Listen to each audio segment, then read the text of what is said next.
Hi guys, today we will deal with the Unit 4 Opposition to British rule in Karnataka. How did Hyder Ali come to power? Hyder joined Mysore army as a soldier. He closely observed the developments of Mysore. He came into prominence during the siege of Devanahalli. Hyder made military action against Nizam of Arcot. Hyder won the hearts of soldiers. He weakened the power of Dadwais. He declared himself as Sultan of Mysore. He sidelined the King Krishnaraja Wadayar and established control over the administration. Hyder Ali ಹೇಗೆ ಅಧಿಕಾರಕ್ಕೆ ಬಂದರು? ಹೈದರ್ ಸೈನಿಕನಾಗಿ ಮೈಸೂರು ಸೈನ್ಯಕ್ಕೆ ಸೇರಿದ. ಅವನು ಮೈಸೂರಿನ ಬೆಳವಣಿಗೆಗಳನ್ನು ಸೂಕ್ಷ್ಮವಾಗಿ ಗಮನಿಸಿದ.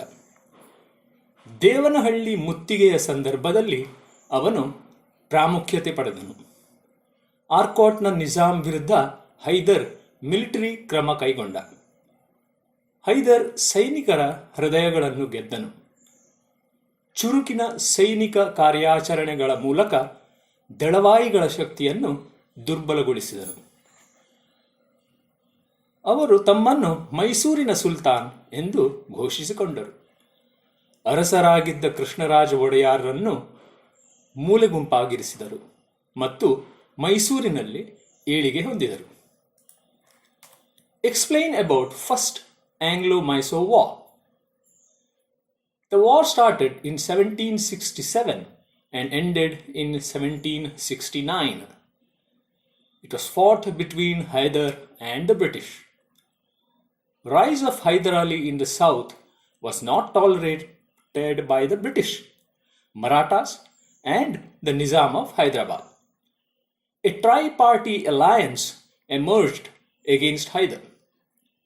In 1767, Hyder Ali and Nizam of Hyderabad attacked Arcot. This led to the First Anglo-Mysore War. Finally, war ended with the Treaty of Madras in 1769. ಮೊದಲ ಆಂಗ್ಲೋ-ಮೈಸೂರು ಯುದ್ಧದ ಬಗ್ಗೆ ವಿವರಿಸಿ. ಇದು 1767ರಲ್ಲಿ ಪ್ರಾರಂಭವಾಗಿ 1769ರಲ್ಲಿ ಕೊನೆಗೊಂಡಿತು. ಹೈದರ್ ಮತ್ತು ಬ್ರಿಟಿಷರ ನಡುವೆ ಈ ಯುದ್ಧ ಸಂಭವಿಸಿತು. ದಕ್ಷಿಣದಲ್ಲಿ ಹೈದರ್ ಅಲಿಯ ಉದಯ ಬ್ರಿಟಿಷರು, ಮರಾಠರು ಮತ್ತು ಹೈದರಾಬಾದ್ನ ನಿಜಾಮರಿಗೆ ಸಹಿಸಲಿಲ್ಲ. ಹೈದರ್ ವಿರುದ್ಧ ತ್ರಿಪಕ್ಷ ಮೈತ್ರಿ ಹುಟ್ಟಿಕೊಂಡಿತು. 1767ರಲ್ಲಿ ಹೈದರ್ ಅಲಿ ಮತ್ತು ಹೈದರಾಬಾದಿನ ನಿಜಾಂ ಆರ್ಕಾಟ್ ಮೇಲೆ ದಾಳಿ ಮಾಡಿದರು. ಇದು ಮೊದಲ ಆಂಗ್ಲೋ-ಮೈಸೂರು ಯುದ್ಧಕ್ಕೆ ಕಾರಣವಾಯಿತು. ಅಂತಿಮವಾಗಿ 1769ರಲ್ಲಿ ಮದ್ರಾಸ್ ಒಪ್ಪಂದದೊಂದಿಗೆ ಈ ಯುದ್ಧ ಕೊನೆಗೊಂಡಿತು. What are the effects of second ಆಂಗ್ಲೋ-ಮೈಸೂರ್ war? Hyder Ali was defeated and he died. It increased the confidence of the British. British occupied Mangalore and Bidanur. The Treaty of Mangalore was signed. ಎರಡನೇ ಆಂಗ್ಲೋ-ಮೈಸೂರು ಯುದ್ಧದ ಪರಿಣಾಮಗಳು ಯಾವುವು? ಹೈದರ್ ಅಲಿ ಅವರನ್ನು ಸೋಲಿಸಲಾಯಿತು ಮತ್ತು ಅವರು ನಿಧನರಾದರು. ಇದು ಬ್ರಿಟಿಷರ ವಿಶ್ವಾಸವನ್ನು ಹೆಚ್ಚಿಸಿತು. ಬ್ರಿಟಿಷರು ಮಂಗಳೂರು ಮತ್ತು ಬಿದನೂರನ್ನು ಆಕ್ರಮಿಸಿಕೊಂಡರು. ಮಂಗಳೂರು ಒಪ್ಪಂದಕ್ಕೆ ಸಹಿ ಹಾಕಲಾಯಿತು. What were the conditions of Srirangapatna Treaty? Tipu was forced to give half of his kingdom. Tipu was also forced to pay 3 crores of rupees as war damage. Tipu had to pledge 2 of his children as hostages. Tipu was forced to release the prisoners of war. Srirangapatna ಒಪ್ಪಂದದ ಷರತ್ತುಗಳು ಯಾವುವು? ಟಿಪ್ಪು ತನ್ನ ಸಾಮ್ರಾಜ್ಯದ ಅರ್ಧದಷ್ಟು ಭಾಗವನ್ನು ನೀಡಬೇಕಾಯಿತು. ಟಿಪ್ಪು ಯುದ್ಧದ ಹಾನಿಗಾಗಿ 3 ಕೋಟಿ ರೂಪಾಯಿಗಳನ್ನು ಪಾವತಿಸಬೇಕಾಯಿತು. ಟಿಪ್ಪು ತನ್ನ 2 ಮಕ್ಕಳನ್ನು ಒತ್ತೆಯಾಳುಗಳಾಗಿ ನೀಡಬೇಕಾಗಿತ್ತು. ಟಿಪ್ಪು ಯುದ್ಧ ಕೈದಿಗಳನ್ನು ಬಿಡುಗಡೆ ಮಾಡಲು ಒತ್ತಾಯಿಸಲಾಯಿತು. The Fourth Anglo-Mysore War strengthened the position of British in Mysore. Discuss. British were able to destroy Tipu. Tipu died while fighting. Tipu's kingdom was divided among the British, Marathas and the Nizam. A small territory was handed over to the Mysore Wadiyars. Wellesley imposed subsidiary alliance over Mysore kingdom. 4ನೇ Anglo Mysuru ಯುದ್ಧವು ಮೈಸೂರಿನಲ್ಲಿ ಬ್ರಿಟಿಷರ ಸ್ಥಾನವನ್ನು ಬಲಪಡಿಸಿತು. ಇದರ ಕುರಿತು ಚರ್ಚಿಸಿ. ಟಿಪ್ಪುವನ್ನು ನಾಶ ಮಾಡಲು ಬ್ರಿಟಿಷರಿಗೆ ಸಾಧ್ಯವಾಯಿತು. ಟಿಪ್ಪು ಯುದ್ಧದಲ್ಲಿ ಮೃತಪಟ್ಟ. ಟಿಪ್ಪುವಿನ ಸಾಮ್ರಾಜ್ಯವನ್ನು ಬ್ರಿಟಿಷರು, ಮರಾಠರು ಮತ್ತು ನಿಜಾಮರಲ್ಲಿ ಹಂಚಲಾಯಿತು. ಒಂದು ಸಣ್ಣ ಪ್ರದೇಶವನ್ನು ಮೈಸೂರಿನ ಒಡೆಯರ್ಗಳಿಗೆ ಹಸ್ತಾಂತರಿಸಲಾಯಿತು. ವೆಲೆಸ್ಲಿ ಮೈಸೂರು ಸಾಮ್ರಾಜ್ಯದ ಮೇಲೆ ಅಂಗಸಂಸ್ಥೆಯ ನಿಯಮ ವಿಧಿಸಿದರು. Explain the Surapura rebellion in brief. Venkatappa Nayaka was a leader of Surapura rebellion. British interfered in the affairs of Surapura. In 1857, the representatives of Nana Sahib were present in Surapura. British suspected and appointed Campbell to report about Venkatappa Nayaka. Campbell submitted a report to the resident of Hyderabad. The British army captured Surapura in 1858. Surapura ದಂಗೆಯನ್ನು ಸಂಕ್ಷಿಪ್ತವಾಗಿ ವಿವರಿಸಿ. ವೆಂಕಟಪ್ಪ ನಾಯಕನು ಸುರಪುರ ದಂಗೆಯ ನಾಯಕನು. ಸುರಪುರ ವ್ಯವಹಾರದಲ್ಲಿ ಬ್ರಿಟಿಷರು ಹಸ್ತಕ್ಷೇಪ ಮಾಡಿದರು. 1857ರಲ್ಲಿ ನಾನಾ ಸಾಹೇಬರ ಪ್ರತಿನಿಧಿಗಳು ಸುರಪುರದಲ್ಲಿ ಉಪಸ್ಥಿತರಿದ್ದರು. ವೆಂಕಟಪ್ಪ ನಾಯಕನ ಬಗ್ಗೆ ವರದಿ ಮಾಡಲು ಬ್ರಿಟಿಷರು ಕ್ಯಾಂಬೆಲ್ ಅವರನ್ನು ನೇಮಿಸಿದರು. ಕ್ಯಾಂಬೆಲ್ ಹೈದರಾಬಾದ್ಗೆ ವರದಿಯನ್ನು ಸಲ್ಲಿಸಿದರು. ಬ್ರಿಟಿಷ್ ಸೈನ್ಯವು 1858ರಲ್ಲಿ ಸುರಪುರವನ್ನು ವಶಪಡಿಸಿಕೊಂಡಿತು. Explain the method of resisting the British power by Dondia Wagh. Dondia was called as the Tiger due to his bravery. Dondia built a small army. He captured Bidanur and Shivamogga forts. Dondia won Honalli, Harihara, Shikaripura, etc. Dondia was successful in winning the support of French. British tried to defeat the army of Dondia. British attacked Dondia from all the directions. Dondia died fighting. ಡೋಂಡಿಯಾ ವಾಗ್ ಅವರು British ಶಕ್ತಿಯನ್ನು ವಿರೋಧಿಸುವ ವಿಧಾನವನ್ನು ವಿವರಿಸಿ. ಅವರ ಧೈರ್ಯದಿಂದಾಗಿ ಡೋಂಡಿಯಾ ಅವರನ್ನು ಹುಲಿ ಎಂದು ಡೋಂಡಿಯಾ ಒಂದು ಸಣ್ಣ ಸೈನ್ಯವನ್ನು ನಿರ್ಮಿಸಿದನು. ಅವರು ಬಿದನೂರ್ ಮತ್ತು ಶಿವಮೊಗ್ಗ ಕೋಟೆಗಳನ್ನು ವಶಪಡಿಸಿಕೊಂಡರು.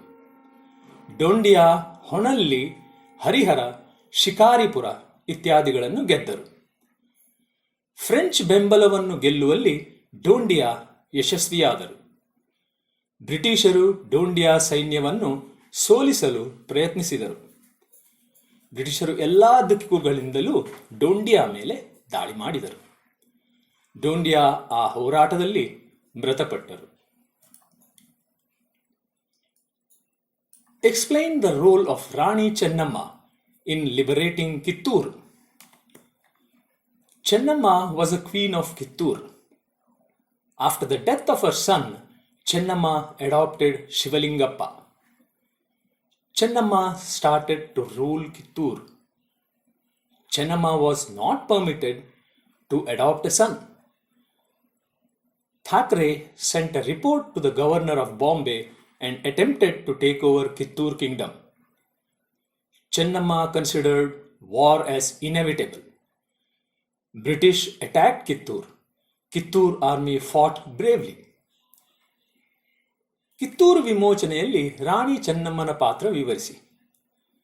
ಚೆನ್ನಮ್ಮ ಕಿತ್ತೂರಿನ ರಾಣಿಯಾಗಿದ್ದಳು.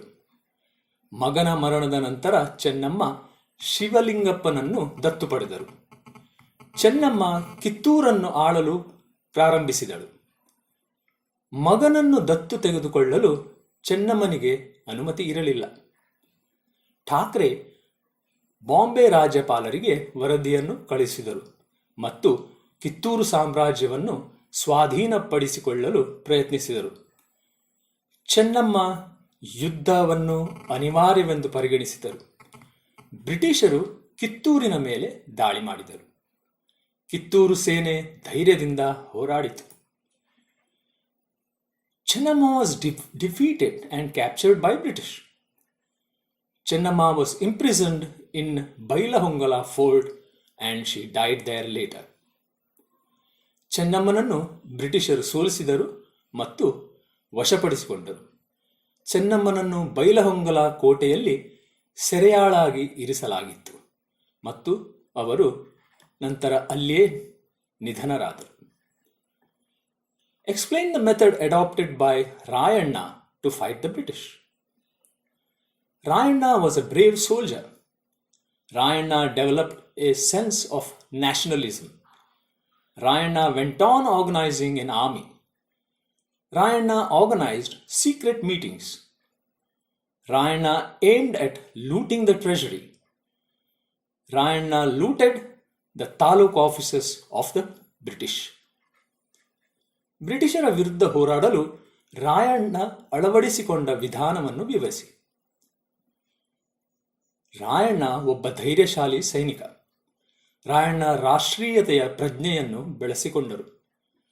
ರಾಯಣ್ಣ ಸೈನ್ಯವನ್ನು ಸಂಘಟಿಸುತ್ತಾ ಹೋದರು. ರಾಯಣ್ಣ ರಹಸ್ಯ ಸಭೆಗಳನ್ನು ಆಯೋಜಿಸಿದರು. ರಾಯಣ್ಣ ಖಜಾನೆಯನ್ನು ಲೂಟಿ ಮಾಡುವ ಗುರಿಯನ್ನು ಹೊಂದಿದ್ದರು. ರಾಯಣ್ಣ ಬ್ರಿಟಿಷರ ತಾಲೂಕು ಕಚೇರಿಗಳನ್ನು ಲೂಟಿ ಮಾಡಿದರು. Meadows Taylor was a great reformist. Justify the statement. Taylor developed Surapura as a princely state. Peddanayaka was appointed as the Diwan of the state. Taylor conducted the land survey of Surapura. He increased the state revenue. Taylor took measures to educate Venkatappa Nayaka. Meadows Taylor ಒಬ್ಬ ಮಹಾನ್ ಸುಧಾರಣಾವಾದಿ. ಈ ಹೇಳಿಕೆಯನ್ನು ಸಮರ್ಥಿಸಿ. Taylor ಸುರಪುರವನ್ನು ರಾಜ್ಯವಾಗಿ ಅಭಿವೃದ್ಧಿಪಡಿಸಿದ. ಪೆದ್ದನಾಯಕನನ್ನು ರಾಜ್ಯದ ದಿವಾನ್ ಆಗಿ ನೇಮಿಸಲಾಯಿತು. Taylor ಸುರಪುರದ ಭೂ ಸಮೀಕ್ಷೆ ನಡೆಸಿದರು. ಅವರು ರಾಜ್ಯದ ಆದಾಯವನ್ನು ಹೆಚ್ಚಿಸಿದರು. ಟೇಲರ್ ವೆಂಕಟಪ್ಪ ನಾಯಕನಿಗೆ ಶಿಕ್ಷಣ ನೀಡಲು ಕ್ರಮ ಕೈಗೊಂಡರು. The 18th century in Indian history is considered as the century of political problems. Why? Death of Aurangzeb, death of Chikkadevaraja Wadayar, the Zamindars' revolt against British, kings battled against the British, rebellion of Kittur, rebellion of Halagali Bedas, rebellion of Surapura. ಭಾರತೀಯ ಇತಿಹಾಸದಲ್ಲಿ 18ನೇ ಶತಮಾನವನ್ನು ರಾಜಕೀಯ ಸಮಸ್ಯೆಗಳ ಶತಮಾನ ಎಂದು ಏಕೆ ಪರಿಗಣಿಸಲಾಗಿದೆ? ಔರಂಗಜೇಬನ ಸಾವು, ಚಿಕ್ಕದೇವರಾಜ ಒಡೆಯರ್ ಸಾವು, ಜಮೀನ್ದಾರರು ಬ್ರಿಟಿಷರ ವಿರುದ್ಧ ದಂಗೆ ಎದ್ದರು, ಅನೇಕ ರಾಜರು ಬ್ರಿಟಿಷರ ವಿರುದ್ಧ ಹೋರಾಡಿದರು, ಕಿತ್ತೂರಿನ ದಂಗೆ, ಹಲಗಲಿ ಬೇಡರ ದಂಗೆ, ಸುರಪುರ ದಂಗೆ. That's all, guys. Thank you.